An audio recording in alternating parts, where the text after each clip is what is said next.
She never wore a crown of gold, yet her people saw her as their real queen. When life took everything from her, her husband, her peace, her home, she didn't break, she built. From a small village girl to the ruler who changed her kingdom with kindness and courage. How did Ahilyabai Holkar do it? Stay till the end to see how a gentle heart became stronger than any sword. Chapter 1. The Little Girl from a Small Village. Many years ago, in 1725, in a small village called Chandi in Maharashtra, a baby girl was born to a simple family. Her name was Ahilya. Her father, Mankoji Shind, was a priest and taught her to read and write. In those days, most girls were not allowed to go to school, but her father believed she was different. Every morning, Ahilya sat beside him with a small wooden board, learning to read holy books and write her name. She was quiet, kind, and full of curiosity. One day, as she was offering flowers to a temple, a noble man named Ahilyabai Holkar passed by. He was the commander of the Maratha army under Peshwa Bajirao. He watched the little girl praying with pure devotion and asked about her. When he learned about her intelligence and gentle nature, he decided she would be perfect for his son, Khandarao. Soon, Ahilya was married into the royal Holkar family of Indore. For a village girl, palace life was new and grand.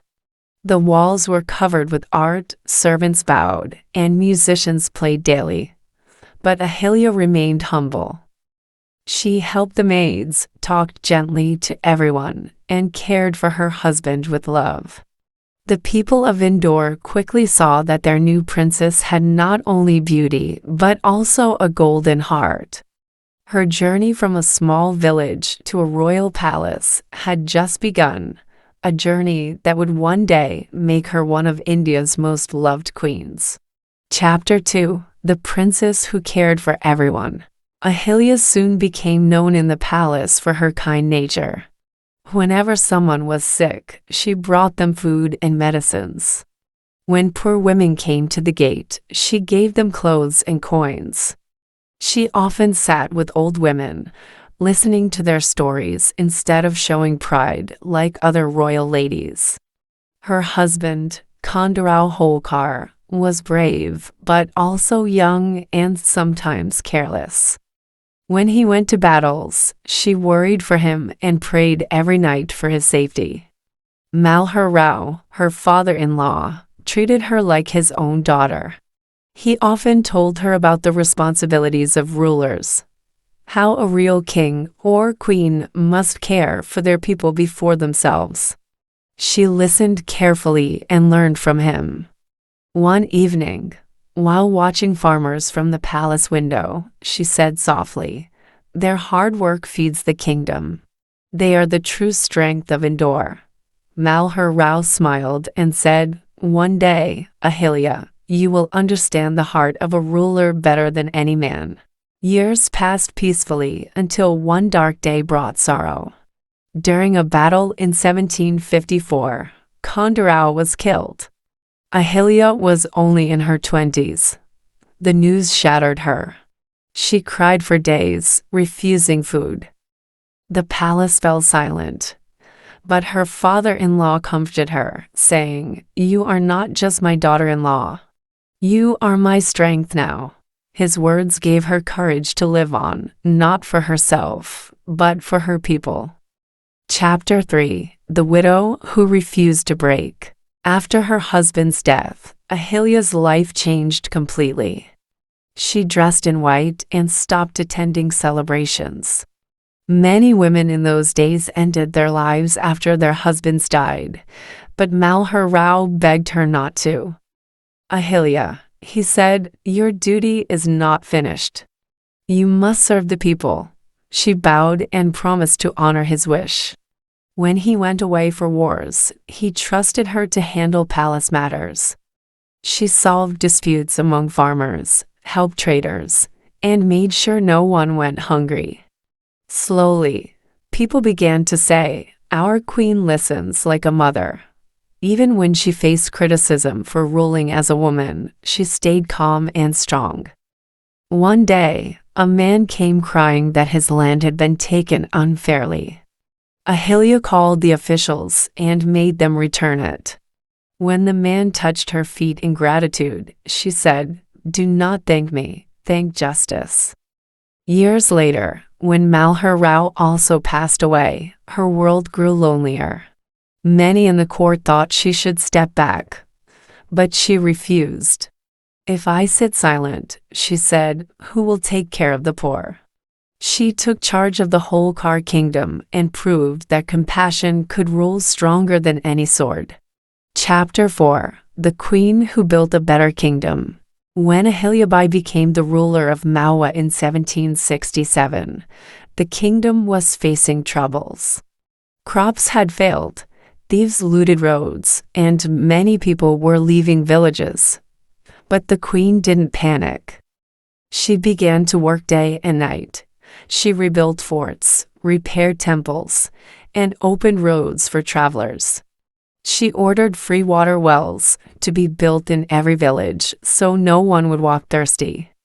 She also started trade between cities so that farmers could sell their crops easily. When merchants worried about safety, she sent guards to protect them. Her kindness made her famous far beyond Indore. Letters of praise came from other kings and leaders. One morning, a small girl came crying to the palace because her father had lost his bull, which was their only way to plow the field. Ahilyabai ordered a new bull to be sent that very day. No family should sleep in sorrow, she said. She also encouraged education. Schools were opened for both boys and girls, something rare at that time.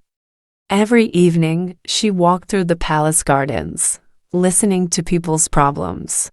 Even in her royal dress, she looked simple and calm. People said, "Our queen is like a river, always giving." Chapter 5: The Queen Who Built for Generations. Ahilyabai was not only kind, but also a visionary builder. She repaired many old temples across India, in Varanasi, Somnath, and even Gaya. When pilgrims from far lands visited her court, she asked about sacred sites that needed help. Then she sent money and workers to rebuild them.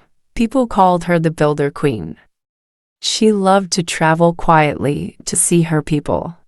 Once, while disguised as a common woman, she visited a market and saw a tax collector being unfair.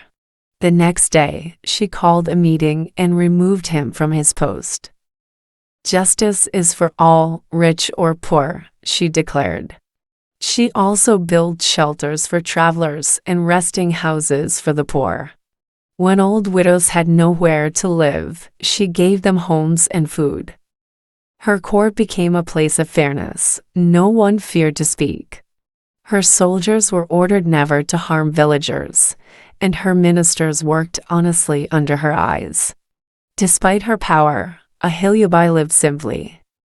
She ate plain food and prayed every morning. She said, "A ruler's true jewel is her people's smile." Her gentle rule brought peace to Malwa, and traders began saying, "In Ahilyabai's land, gold flows like water, and hearts rest without fear." Chapter 6: The Light That Never Faded. As the years passed, Ahilyabai grew old, but her spirit stayed strong. She continued to meet her people daily, listening to their joys and sorrows. Even when she was sick, she sat in court, saying, "A queen must never stop serving her people." She saw her son and grandson take part in the administration, guiding them with love. Her wisdom became famous all over India. Poets wrote songs about her kindness, and pilgrims blessed her name wherever they went. She never built palaces for herself. She built temples, roads, and peace for others.